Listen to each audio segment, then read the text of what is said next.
Epicurus and the secret to simple happiness. The name Epicurus often conjures up images of lavish banquets, excessive indulgence, and a life dedicated to sensual pleasure. This common misconception, cemented by centuries of misinterpretation, couldn't be further from the truth. In reality, the ancient Greek philosopher, who lived from 341 to 270 BC, offered a remarkably practical and profound blueprint for what he called ataraxia, or freedom from disturbance, which he considered the ultimate state of happiness. His secret isn't about more of everything. It's about discerning what brings true, lasting contentment and elegantly removing everything else. The misunderstood garden, redefining pleasure. Epicurus established his philosophical school in a private space in Athens known simply the garden, kehos kepos. It wasn't a temple or a public academy, but a simple community where men and women, slaves and citizens studied together. This very setting reflects his core teaching. Happiness is not found in public glory or wealth, but in a quiet, manageable private life. The central concept in Epicureanism is pleasure, hedone, but this word needs a radical redefinition. For Epicurus, the highest pleasure is not a fleeting burst of excitement, like a momentary thrill or a rich dessert, but the absence of pain in the body, aponia, and the absence of trouble in the soul, ataraxia. Think of it as a deep, steady calm, a state of equilibrium, rather than a spike of excitement. A life is judged by its overall feeling of peace, not by its highest, most turbulent moments. Flood, the three baskets of desire, mastering your needs. Epicurus recognized that the engine of unhappiness is uncontrolled desire. We chase things we think will bring joy, only to find the joy is brief and the yearning for the next thing is immediate. To combat this, he meticulously categorized human desires into three groups. Understanding this framework is the absolute key to unlocking his secret. 1. Natural and necessary desires. These are the essential, fundamental needs of life. They include things like food, shelter, comfortable clothing, and above all, friendship and security. These desires are easy to satisfy, and their satisfaction eliminates pain. If you're thirsty, a simple glass of water is all you need, not a rare, expensive wine. The Epicurean lesson? These are the only desires worth pursuing. 2. Natural but unnecessary desires.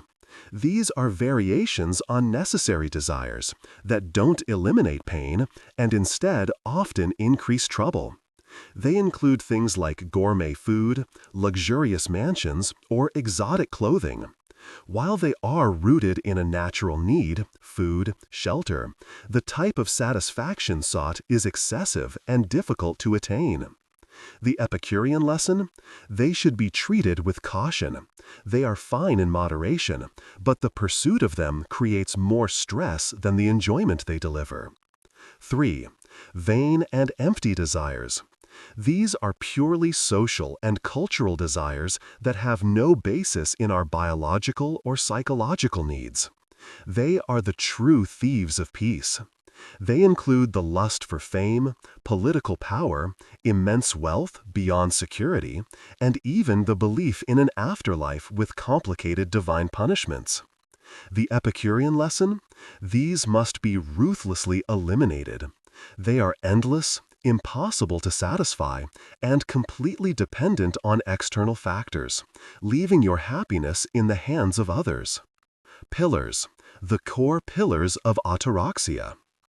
Epicurus taught that true, simple happiness rests on three internal, self-sufficient pillars, none of which can be bought or legislated. 1. Friendship, philia. Epicurus considered friendship to be the greatest single contributor to ataraxia. He famously stated, "Of all the means which wisdom acquires to ensure happiness throughout the whole of life, by far the most important is the possession of friendship. Real friends offer the security, trust, and shared experience that mitigate the anxieties of existence. A simple meal with trusted companions is far superior to a lonely feast." 2. Freedom and self-sufficiency, autarkeia. The Epicurean sought to minimize dependence on external factors, especially the state or the whims of the marketplace. This often meant living a quiet, low-profile life. Live unknown was a key maxim. By reducing his need for expensive goods and status symbols, the philosopher made himself less vulnerable to financial, political, or social upheaval. This control over one's own affairs is a massive source of inner peace. 3. An analyzed life, ratone. Epicurus taught that the greatest fear that plagues the soul is the fear of the gods and the fear of death. To remove these great sources of mental disturbance, he proposed a simple, materialist cosmology. He argued that the gods, if they exist, are perfect and blissful and would not bother themselves with human affairs. Therefore, we should not fear divine punishment. Regarding death, his famous argument is, death is nothing to us. As long as we exist, death is not present. And when death is present, we no longer exist. Pain and consciousness are gone. The sensible person, therefore, only worries about life, not about its inevitable end. This insight is a profound psychological tool for dissolving worry. Key: the practical takeaway. Epicurus's radical simplicity offers a stark contrast to the complexities of modern life.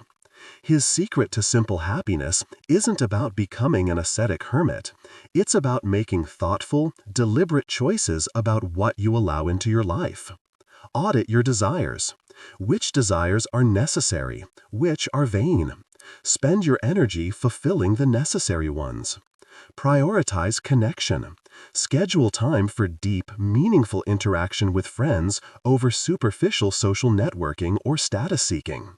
Practice appreciation.